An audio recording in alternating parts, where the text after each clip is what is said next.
Hi students, I hope all are fine.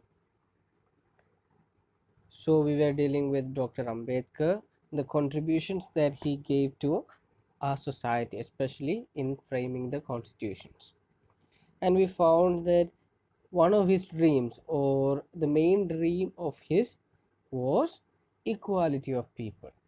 And we found that there had been instances where injustice is shown to lower class people, and we found that okay, the dream of Dr. Ambedkar can be realized or can be in its entirety only when everyone enjoys equality. Okay, so we shall just continue from there. About 2500 years ago, the Buddha had questioned the caste divisions in India. He said, the only valid divisions are the divisions between those who are noble and wholesome and those who are ignoble and unwholesome. The Tamil poetess Avvai had said similarly that there are only two castes in the world, namely the charitable who give and are superior, and the misers who do not and are therefore inferior. Throughout the course of Indian history, great sages and saints exposed the hollowness of these divisions and sought to bring all the communities of India together in a creative partnership. But caste, by virtue of its power structure, showed itself to be firmly entrenched.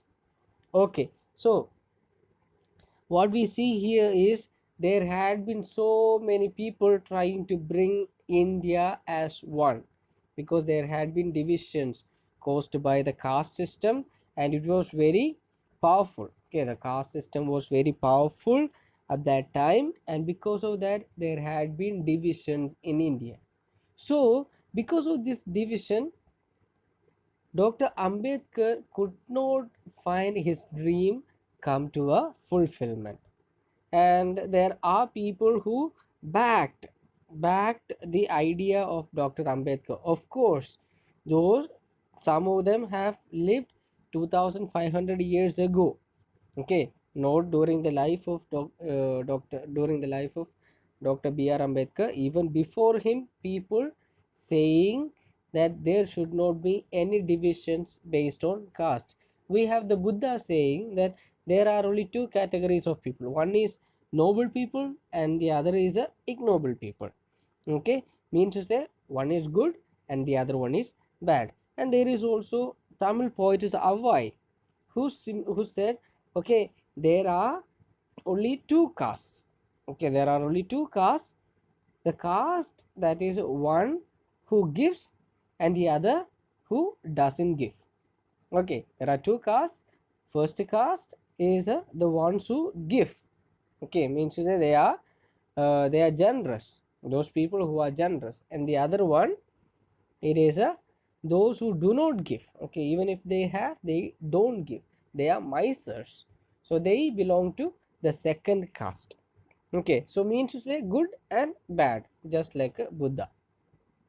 And there had been in the history of India, there had been sages and saints who tried to bring India as one. Okay, India as one community. Okay, one religious community, means to say, because the caste system was something that was uh, based on religion, isn't it? So according to some sages and saints, they tried to bring India under one community, one religion. So but they could not succeed because the structure or the power structure of caste system was so rigid. It was very powerful and they could not succeed in it. Under the policy of divide and rule, the British rulers exaggerated caste distinctions and divided the people of India further to strengthen their hegemony over us. It was given to two great Indians of our time, Mahatma Gandhi and Dr. Baba Saheb Ambedkar to repudiate caste and to proclaim the oneness of the Hindu community. Gandhiji did so by reminding the higher castes of their duty towards the depressed classes. Baba Sahib Ambedkar did the same by reminding them of their inherent rights to equality with the higher and more powerful castes. One stressed the duties, the other stressed the rights together. So, together, they brought about a veritable revolution in social thought. Okay, so what we see here is when the Britishers came, they brought in a system, that is divide and rule. It was Robert Clive who brought this particular system. So what did he do? He tried to divide people and rule. So they gave a kind of new outlook towards the caste system, and they tried to divide people according to the caste system so that they could have their strength over us, they could have their authority over us. But there had been two people, okay, that one is Mahatma Gandhi and the other one is Dr. B.R. Ambedkar. They tried to break the chain of the caste by saying to the higher caste people. Gandhi used to tell the higher caste people, you have a certain amount of duty towards the depressed class people, and Dr. Ambedkar would tell them that you have inherent qualities, inherent rights in you, okay, so before which you need to fight. So here we have two personalities, one is Dr. Ambedkar and the other one is Mahatma Gandhi. One stressed the duties and the other one stressed the rights, okay, rights and duties. So now you can see when the constitution was framed, we could see there was a fundamental rights and also fundamental duties, they are coming from here. Then, when Baba Saheb passed away in December 1956, Jawaharlal Nehru made a moving reference in the Lok Sabha describing Baba Saheb as a symbol of revolt. Okay, when Baba Saheb dies in the year 1956 in December.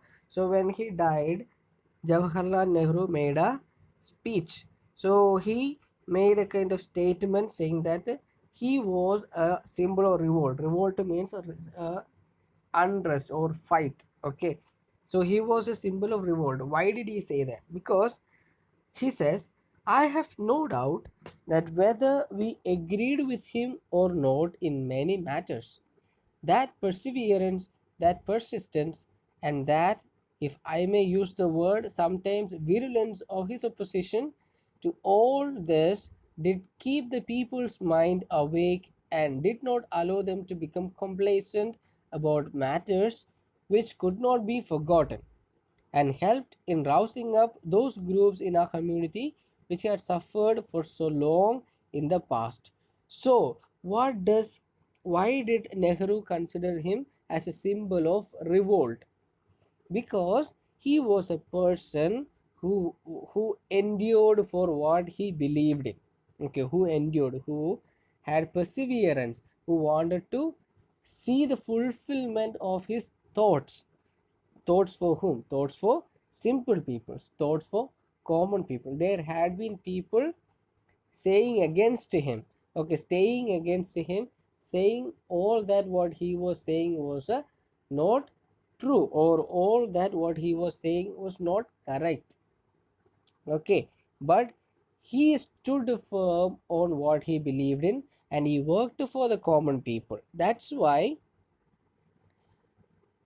Nehru, Jawaharlal Nehru considered him as a symbol of revolt, and he said, "It is therefore sad that such a prominent champion of the of the oppressed and depressed in India, and one who took such an important part in our activities, has passed away." So he says he was very much grieved to find Dr. Ambedkar passed away, because he was a person who worked entirely for the oppressed and depressed classes in India.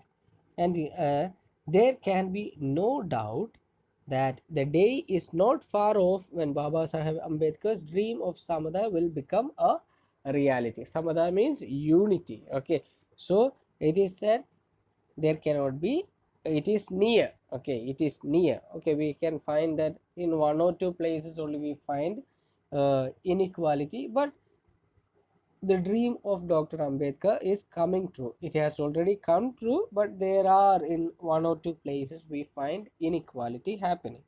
But it is said it will happen. Okay, the dream of Dr. Ambedkar will be fulfilled.